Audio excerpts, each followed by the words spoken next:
Don't be deceived. Rarely, if ever, does the act of sin only affect the life of the one who has committed it. Satan enjoys immensely the thought of being able to kill 2 or more birds with 1 stone, so to speak.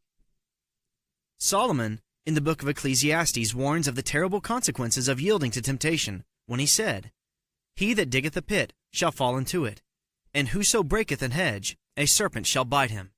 Ecclesiastes 10:8. When addressing the dangers of entertaining temptation, a pastor friend of mine says, if you mess around the old creek bank long enough, you'll eventually slip and fall in. What did Solomon mean by the word hedge? The Webster's Dictionary definition of the word hedge is to surround for defense, to fortify. The Hebrew definition of the word hedge is gadar, to wall in, enclose, fence up.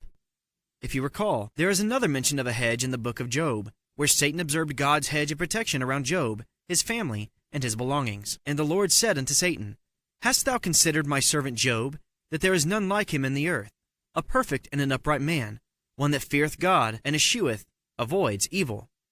Then Satan answered the Lord, and said, Doth Job fear God for naught? Has not thou made an hedge around him, and about his house, and about all that he hath on every side? Job 1:8-10. It is important to note that God's hedge of protection in this account was a direct result and benefit of Job's pure love for God, his obedience to God, his fear of God, and his commitment to avoid all manner of temptation and sin in his life. The hedge of protection that God places around our lives is simply one of the benefits of an obedient and intimate love relationship with Him.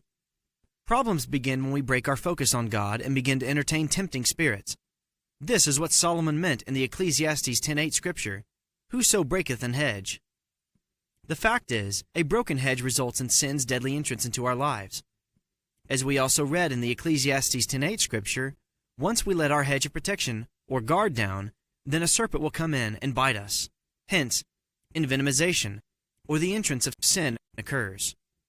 Once we have allowed sin into our system, whether we like it or not, it is going to run its painful course, damaging anything and everything that it comes in contact with. Never forget, no matter how carefree or void of consequence Satan may present or package sin, its results are never without damaging and eventual deadly circumstances.